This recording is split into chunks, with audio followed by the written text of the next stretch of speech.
조선 1592년부터 1598년까지 7년 동안 두 차례에 걸쳐 일본이 조선을 침략한 전쟁이 임진왜란입니다. 첫 인난 이후 이뤄진 일본과의 휴전 교섭이 실패하면서 다시 일어난 난이 정유재란인데요.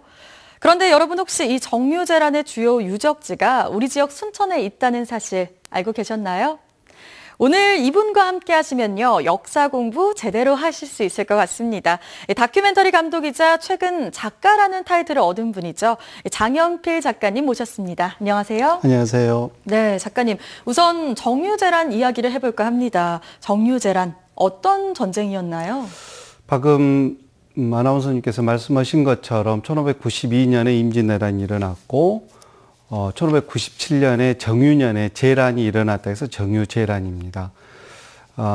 풍신수길이 임진왜란 때 본인이 전쟁에 실패를 했을 때 그 이유를 전라도를 본인들이 침략하지 못했다 이렇게 판단을 했습니다. 그래서 풍신수길의 그 야욕이 전라도를 공격해야만이 조선을 이길 수 있다고 이렇게 판단을 해서 정유년은 전라도 침략 전쟁이라고 할 수 있습니다. 그래서 98년 11월 19일까지의 이야기가 바로 정유재란입니다. 네, 그런데 이 정유재란 당시 만들어진 성이 아직도 우리 지역 순천에 있다고요?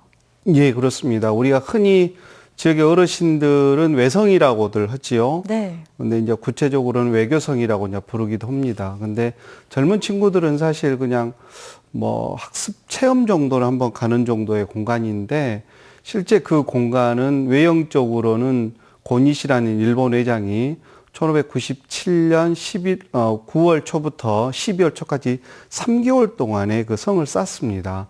성을 쌓는 과정에서는 우리 지역의 백성 또 승려들 이런 사람들을 무수히 잡아다가 남녀노소를 학살하고 또 핍박을 해서 그 큰 성을 지었습니다. 얼마나 많은 죽음과 피와 땀이 있었겠습니까? 그리고 그 공간은 2개월의 정유재란의 마지막 전투인 외교성 전투의 역사적 가치가 그대로 살아 있습니다. 그래서 우리가 흔히 알고 있는 외교성이라는 그 공간은 외형적으로나 내용적으로나 엄청난 문화적 사실은 역사적 가치가 있는 공간입니다. 네, 조금 전 화면에서 보셨던 곳이 바로 외교성인데요. 그런데 우리 지역에 정유재란 당시의 유적이 남아있다는 사실 아직도 모르는 분이 참 많을 것 같습니다. 그러죠. 모르시는 분도 많고 또 그런 친구들도 지역 주민들한테 알려야 될 요소가 있습니다. 네. 영남 쪽에는 외성이라는 게 28개 정도가 있는데 실제 호남에서는 외교성 한 군데만이 외성이 존재합니다. 아까 말씀드린 것처럼 고니시라고 하는 외장이 만들었기 때문에 그 공간에서 2개월의 정유재란 마지막 전투가 있었기 때문에 큰 의미가 저는 있었다고 저는 생각을 합니다. 네, 그런 점에서 이번에 내신 이 책의 의미가 좀 남다를 것 같습니다. 정유재란을 배경으로 책을 쓰셨다고요? 예. 어떤 내용인가요? 일단 제 입장에서는 정유재란의 이야기를 가지고 쓰면서 그동안에 우리나라의 임진왜란이나 정유재란에 관련된 모든 드라마, 영화, 소설이 다 이순신 장군 중심의 영웅 중심의 이야기들이었습니다. 그렇죠. 근데 실제 우리가 살았던 이 전라도, 특히 정유재란 때 엄청난 피해를 당했던 우리 지역의 이야기의 사실은 중심은 백성이고 또 그 일을 했던 의병들이시거든요. 그래서 이런 분들을 중심으로 하는 백성과 민초의 사관을 가지고 그분들 이야기를 사실 다뤘던 그런 이야기죠. 그 다음에 제목에서 말을 했다시피 외교성을 품은 달빛 청춘, 배경은 외교성입니다. 그리고 달빛 청춘이라고 하는 것이 젊은 친구들이 주인공이라는 뜻인데 그 친구들이 정유재란을 겪어가는 사실 성장통에 관련된 이야기입니다.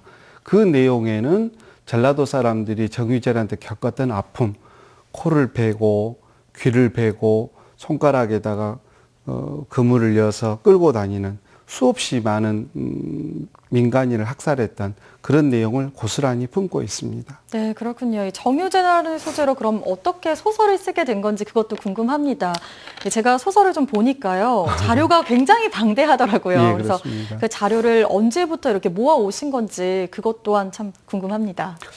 2014년 7월경에 그 우리나라에서 임진왜란에 가장 큰 석학이신 조올래 교수님이 계시는데 그분이 논문집을 저한테 하나 우연하게 주셨어요. 네. 제가 그거를 싹 정독을 하면서 지역에 살고 있는 후손으로서 참 무지했다. 내지는 내가 너무나 우리 역사적 가치를 너무나 알리지 못한 직무유기한 건 아닌가라는 그런 생각을 하게 됐습니다. 그래서 그 순간부터 이 역사적의 본질을 좀 다음 세대에 알려야 되겠다라는 측면에서 시작을 했던 것이었습니다. 역사적 자료는 일단 수없이 많은 논문집이 일단 있었었고요. 그 다음에 우리 흔히라는 난중일기, 그 다음에 징비록, 임진장초, 호남 잡록, 네. 그 다음에 그 지역을 다 방문하고 다니면서 느꼈던 그 고스란한 이야기들이 저는 그 공간 안에 담아 있다는 생각이 좀 들어서 작게나마 후손으로서 일을 하나 한 거 아닌가 그런 생각을 하고 있습니다. 그런데 작가로서 글을 쓸 때 처음에 모티브를 잡는 게 굉장히 어렵다고 들었습니다. 작가님은 어디서 어떻게 모티브를 잡게 된 건가요? 그 모티브를 잡는데 누구나 다 글을 쓰는 데는 쉽지는 않습니다. 근데 저 같은 경우는 정회기공도라고는 임진왜란 당시 유일하게 남아있는 그림이 있습니다. 그 정회기공도 안에는 외교성 전투의 그림이 굉장히 현실감 있게 그려져 있는데 그 그림의 가치로 봐서는 명군의 화가가 그렸다고 짐작이 되는데 그 안에 보면 천수각이라고 5층짜리 망루가 있습니다. 네. 그 5층짜리 망루 위에 유일하게 그림 전체 한 4,800명의 사람이 등장을 하는데 유일하게 망루에 여인이 한 분 있어요. 네.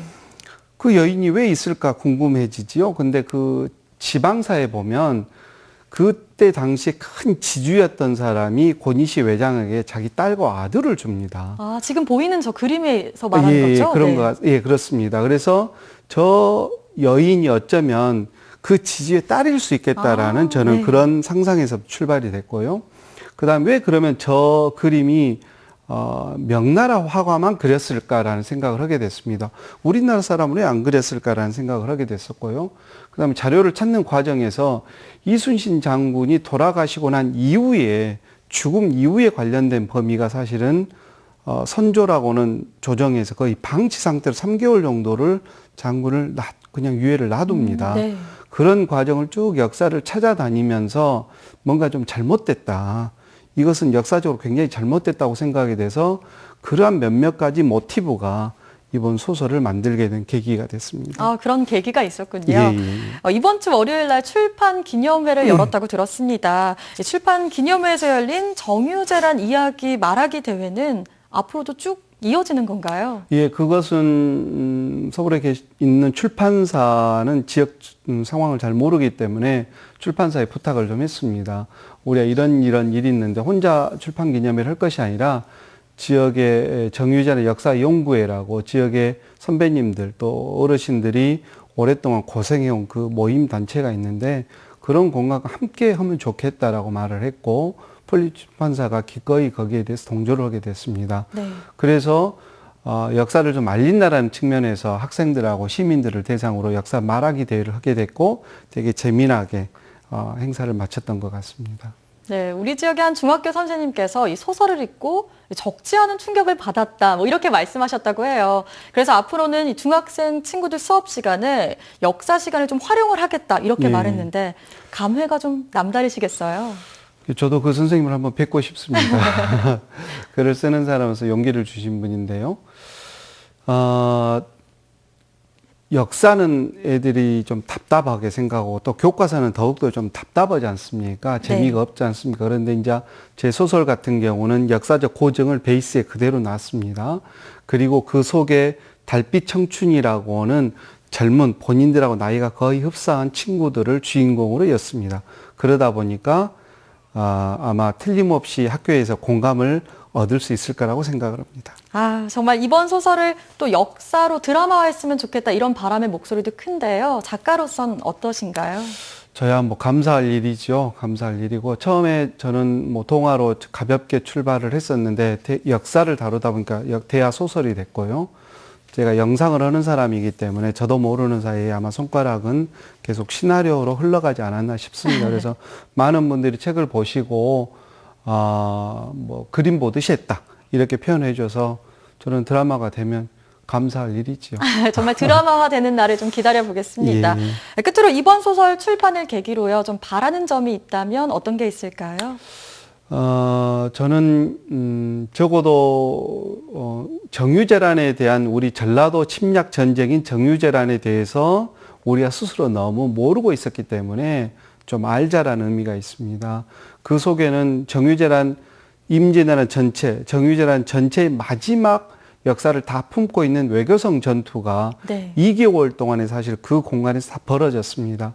그런데 우리는 그 2개월 전투의 마지막 전투인 이순신 장군이 돌아가셨다라고는 노량해전만을 저희는 기억을 하고 있거든요. 네. 이런 것들이 참으로 저는 안타깝습니다. 그래서 역사의 본질을 좀 알려주라는 것이 있고요. 또 하나는 저는 이 글 속에다가 말하지는 않았습니다만 내용적으로는 주구장창 전쟁하지 말자는 이야기를 하고 있습니다. 네. 전쟁을 결정하는 정치적 권력자들이 전쟁을 하자고 말은 하지만 그 피해는 고스란히 백성이 그대로 피해를 갔습니다. 네. 저희 한국 전쟁 때 우리 민간인을 포함해서 죽은 우리의 백성이 200만 명이 넘었습니다.